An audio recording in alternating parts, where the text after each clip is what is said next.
राष्ट्रीय विज्ञान NCERT की कक्षा 12 की जो पुस्तक है उसका अध्ययन हम शुरू करेंगे। लेकिन उसका अध्ययन शुरू करने से पहले कुछ बेसिक जो नॉलेज है वो हमें पता होनी चाहिए। राष्ट्रीय शिक्षा नीति जो 1986 में बनाई गई उस पर चर्चा कर लेते हैं। तो राष्ट्रीय जो शिक्षा नीति थी जो 1986 में बनाई गई वो बाल केंद्रित शिक्षा नीति थी, बच्चों पर आधारित। और जो बच्चों पर आधारित जो शिक्षा नीति है उसमें शिक्षा का जो केंद्र होता है वो बालक होता है और बालक के सर्वांगीण विकास के लिए शिक्षा बालक का सर्वांगीण विकास करने वाली होनी चाहिए।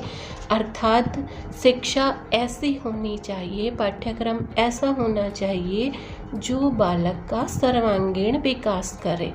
अब सर्वांगीण विकास में उसका शारीरिक विकास भी आ जाता है, मानसिक विकास भी आ जाता है, बौद्धिक विकास भी आ जाता है और भावनात्मक विकास भी आ जाता है।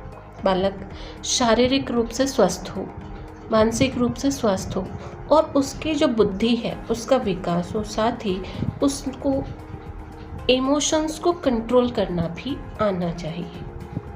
इसी के साथ साथ जो शिक्षा है, जो पाठ्यक्रम है वो इस तरीके से बच्चे को देना चाहिए कल्पनाशील गतिविधियों के द्वारा। उसको जो सिखाने की प्रवृत्ति है, जो बाल केंद्रित शिक्षा है, इसमें बच्चों को सिखाने की जो प्रक्रिया है वो कल्पनाशील गतिविधियों पर आधारित होनी चाहिए।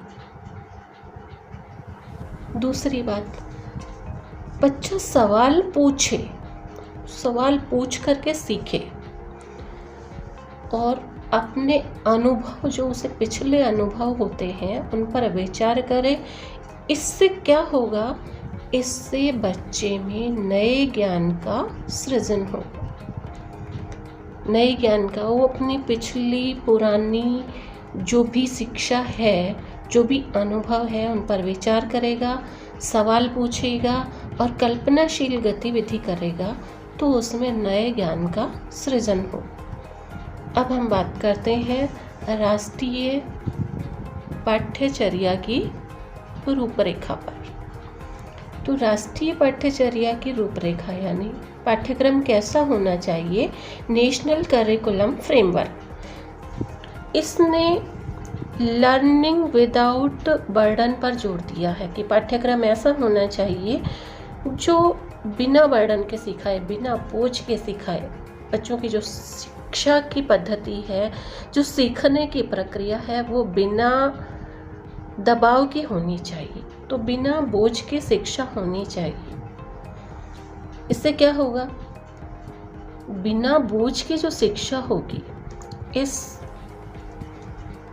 जो नया पाठ्यक्रम 2005 में राष्ट्रीय पाठ्यचर्या की रूपरेखा के अंतर्गत तैयार किया गया, उसमें ये ध्यान रखा गया कि जो ज्ञान है, बच्चे का जो विषय से संबंधित ज्ञान है वो उसको विद्यालय से बाहर के जीवन में भी उपयोगी है। केवल विद्यालय में ही उपयोगी नहीं हो, विद्यालय से बाहर भी अपने जीवन में वो उस ज्ञान का उपयोग कर सके, ऐसा पाठ्यक्रम होना चाहिए। शिक्षा ऐसी होनी चाहिए, पाठ्यक्रम ऐसा होना चाहिए, ज्ञान ऐसा होना चाहिए। दूसरा, कक्ष की जो गतिविधि है, पहले यदि हम प्राचीन काल की बात करें, वैदिक काल में जाएं तो वैदिक काल में बच्चे गतिविधियों द्वारा सीखते थे क्योंकि गुरु के आश्रम में रहते थे और वहाँ वो क्रियाकलापों द्वारा सीखते थे। और ये तो सर्वविदित है कि क्रियाकलाप द्वारा बालक जल्दी सीखता है। उसकी लर्निंग प्रोसेस जो होती है वो बहुत ज़्यादा होती है, साथ ही आसान होती है, सहज होती है। इसलिए कक्षा कक्ष को गतिविधि से जोड़ा जाना चाहिए, यानी शिक्षण गतिविधि आधारित होना चाहिए। इसके बाद हम बात करते हैं, वो है कल्पना और मौलिकता का विकास। जो शिक्षा है, जो शिक्षण सामग्री है, जो शिक्षा पद्धति है, वो ऐसी होनी चाहिए कि बच्चे में कल्पना शक्ति का विकास हो और मौलिकता का विकास हो।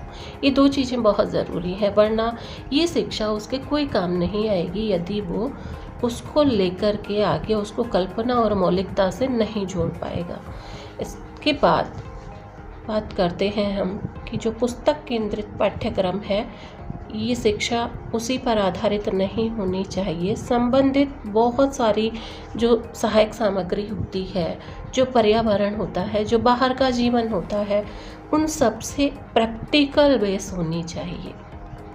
और इसके अलावा है रटने की जो प्रणाली है, उससे मुक्त करने वाली होनी चाहिए, यानी केवल परीक्षा पास करने के लिए ही शिक्षा नहीं होनी चाहिए, शिक्षण नहीं होना चाहिए। ये हमारी राष्ट्रीय शिक्षा नीति है, तो ये NCERT की जो पुस्तक है इस उद्देश्य को पूरा करती है। अब हम बात करें